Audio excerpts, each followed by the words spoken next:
महाराष्ट्र में महायुति सरकार को बने अभी एक महीना भी नहीं हुआ है, लेकिन इस सरकार में अभी से ही टकराव दिखाई देना शुरू हो गए हैं। सबसे पहले तो दिल्ली विधानसभा चुनाव के लिए अजीत पवार की एनसीपी ने जिस तरह से 11 उम्मीदवारों के नामों का ऐलान किया है, उससे बीजेपी और एनसीपी के रिश्तों में दरार आती दिखाई दे रही है। और अब खबर ये भी आ रही है कि बीजेपी ने भी अब महाराष्ट्र में होने वाले निकाय चुनाव अकेले लड़ने की तैयारी शुरू कर दी है। यानी बीजेपी को अपने सहयोगियों की जरूरत अब महाराष्ट्र में नहीं है, तो उसके सहयोगी महाराष्ट्र के बाहर भी उसे चुनौती देते दिखाई दे रहे हैं।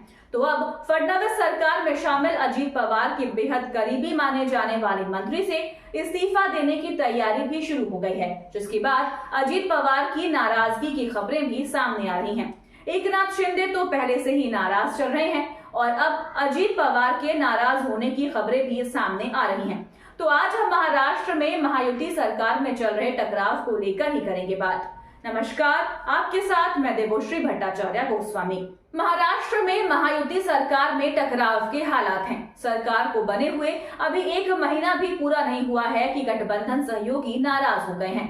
बीजेपी से शिंदे भी नाराज हैं तो अजीत पवार भी, लेकिन दोनों को इस बात का एहसास है कि अगर वे चाहें भी तो फडणवीस को सीएम पद से नहीं हटा सकते, क्योंकि सरकार बनाने के लिए 145 विधायकों का सपोर्ट चाहिए। बीजेपी के पास 12 विधायक हैं और करीब आधा दर्जन विधायकों का उसे सपोर्ट और मिल चुका है।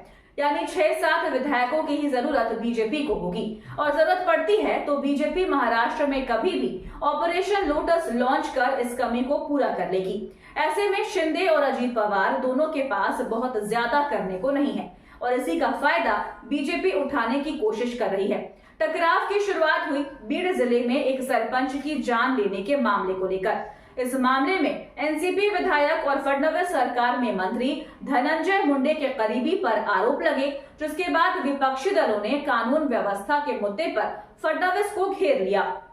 महाराष्ट्र में गृह मंत्रालय देवेंद्र फडणवीस के ही पास है। ऐसे में उन पर धनंजय मुंडे को हटाने का दबाव भी दिखाई देने लगा। पुलिस ने बताया कि बीड़ के मासाजोग गांव के सरपंच संतोष देशमुख का 9 दिसंबर को पहले अपहरण किया गया और उसके बाद उनकी जान ले ली गई। इस मामले के पीछे जो कारण बताया गया, उसमें दावा किया गया कि देशमुख ने कुछ लोगों की ओर से बीड़ जिले में एक पवन ऊर्जा कंपनी से जबरन वसूली किए जाने की कोशिश का विरोध किया था। आरोप धनंजय मुंडे के करीबी वाल्मीकि कराड पर लगे और जब मामला धनंजय मुंडे के इस्तीफे तक पहुंच गया तो कराड ने खुद ही सरेंडर कर दिया, जिसके बाद अब विपक्ष ने मुंडे के इस्तीफे की मांग तेज कर दी है और कहा जा रहा है कि देवेंद्र फडणवीस की तरफ से अजीत पवार को भी इस मामले में सख्त संदेश दे दिया गया है कि कानून व्यवस्था से वो कोई समझौता नहीं करेंगे। अब अगर धनंजय मुंडे को मंत्री पद से हटाया जाता है तो ये अजीत पवार के लिए एक और बड़ा झटका होगा। इस बीच ये खबर भी सामने आ रही है कि बीजेपी महाराष्ट्र निकाय चुनाव अकेले लड़ने की तैयारी में है। उसकी तरफ से अजीत पवार और एकनाथ शिंदे दोनों को ही एक साथ झटका देने की तैयारी कर ली गई है। अगर बीजेपी निकाय चुनाव अकेले लड़ती है तो शिंदे और अजीत पवार को भी अकेले ही चुनाव लड़ना होगा, क्योंकि दोनों ही दल एक दूसरे के विरोधी हैं, बीजेपी के चलते ही साथ आए हैं। और अगर बीजेपी खुद ही अकेले चुनाव लड़ रही है तो इन दोनों के बीच भी गठबंधन टूट जाएगा। इस बीच एक और विवाद सरकार में खड़ा हो गया है। अब इस मुद्दे को लेकर महाराष्ट्र सरकार में खींचतान शुरू हुई है। वो मुद्दा जिला संरक्षक मंत्री नियुक्त करने का है। महायुति की सरकार को महाराष्ट्र के 36 जिलों में जिला संरक्षक मंत्री नियुक्त करने हैं। सबसे पहले बात करते हैं कि जिला संरक्षक मंत्री का पूरा मामला क्या है और ये पद इतना महत्वपूर्ण क्यों है कि तीनों दल अपने नेताओं को इस पद पर बैठाना चाहते हैं। जिला संरक्षक मंत्री जिला योजना और विकास कमेटी यानी डीपीडीसी की बैठकों की अध्यक्षता करते हैं। इस कमेटी में विधायक, सांसद और स्थानीय निकायों के चुने हुए सदस्य शामिल होते हैं। ये कमेटी राज्य सरकार की गाइडलाइंस के मुताबिक योजनाओं को तैयार करती है। पुणे की जिला परिषद के पूर्व सीईओ आयुष प्रसाद ने बताया कि डीपीडीसी को राज्य सरकार से फंड मिलता है और ये साल में 2 बार मिलता है। ये राज्य के कुल बजट का 10% होता है। जिला संरक्षक मंत्री का पद उन नेताओं को दिया जाता है जो कैबिनेट स्तर के सीनियर नेता होते हैं। उनका काम जिले में विकास योजनाओं को लागू करवाना होता है। एक तरह से जिला संरक्षक मंत्री शासन और पार्टी मामलों के बीच पॉइंट ऑफ कांटेक्ट के रूप में काम करते हैं। इसे एक तरह से जिले का सीएम भी कह सकते हैं। ऐसे में सत्ता में शामिल तीनों ही दल महत्वपूर्ण और बड़े जिले का संरक्षक मंत्री पद अपने दल के लिए चाहते हैं और इसी को लेकर लड़ाई चल रही है। अजीत और शिंदे दोनों के लिए ही मुश्किल ये है कि बीजेपी अपना विस्तार तेजी से करना चाहती है और इसीलिए वो उनके गढ़ वाले जिलों में अपना संरक्षक मंत्री बनाने की तैयारी कर रही है। सबसे बड़ी लड़ाई पुणे और ठाणे को लेकर है। बीजेपी दोनों जिले के संरक्षक मंत्री पद पर कब्जा करना चाहती है।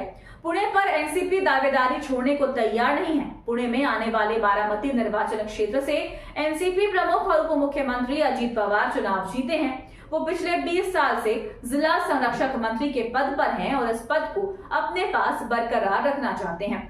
एनसीपी ने स्पष्ट कर दिया है कि वो इस पर अपना दावा नहीं छोड़ेगी। इसके अलावा ठाणे में मुख्यमंत्री एकनाथ शिंदे की शिवसेना और बीजेपी के बीच लड़ाई दिख रही है। ठाणे उप मुख्यमंत्री एकनाथ शिंदे का गृह क्षेत्र है। यहाँ पर एकनाथ शिंदे और बीजेपी विधायक गणेश नाईक के बीच में जोर आजमाइश चल रही है। गणेश नाईक और एकनाथ शिंदे का टकराव तो बहुत पहले से ही चला आ रहा है। बीजेपी नाईक के सहारे शिंदे को काउंटर करने की कोशिश कर रही है, जिसके चलते यहाँ विवाद के हालात बने हुए हैं। अगर पुणे और ठाणे में बीजेपी ने अपना संरक्षक मंत्री बना दिया तो फिर अजीत और शिंदे की हैसियत सरकार में बहुत कम हो जाएगी। वैसे बीजेपी की नजर इस समय जिस तीसरे जिले पर टिकी है वो है सतारा। सतारा को बीजेपी की सबसे कमजोर कड़ी माना जाता है। मराठा बाहुल्य ये जिला शिवसेना और एनसीपी का गढ़ रहा है, लेकिन पिछले चुनावों में शिवेंद्र राजे भोसले के सहारे यहाँ सेंध लगा दी गई है। सतारा में एनसीपी, बीजेपी और शिवसेना के 4 मंत्री जिला संरक्षक मंत्री बनना चाहते हैं। इन नेताओं में शिवसेना के विधायक शंभुराज देसाई, बीजेपी के शिवेंद्र राजे भोसले और जय कुमार गोरे, एनसीपी के विधायक मकरंद पाटिल का नाम शामिल है। ऐसे में अगर सतारा बीजेपी के हिस्से आता है तो फिर इससे बीजेपी पश्चिम महाराष्ट्र और मराठावाड़ा की राजनीति में तेजी से खुद को मजबूत कर सकती है।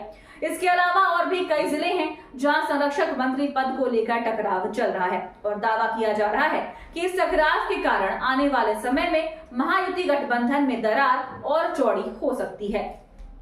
तो आपको हमारा ये वीडियो कैसा लगा, हमें कमेंट करके अपनी राय जरूर दीजिएगा। अगर आप ये वीडियो फेसबुक पर देख रहे हैं तो हमारे पेज को लाइक करें और अगर आप ये वीडियो यूट्यूब पर देख रहे हैं तो हमारे चैनल को सब्सक्राइब करना ना भूलें और देखते रहिए द धाकड़ न्यूज और बेल आइकन दबाना ना भूलें।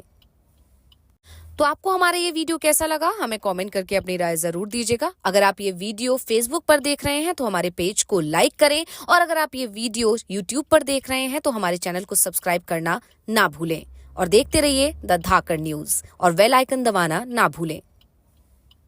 तो आपको हमारा ये वीडियो कैसा लगा, हमें कमेंट करके अपनी राय जरूर दीजिएगा। अगर आप ये वीडियो फेसबुक पर देख रहे हैं तो हमारे पेज को लाइक करें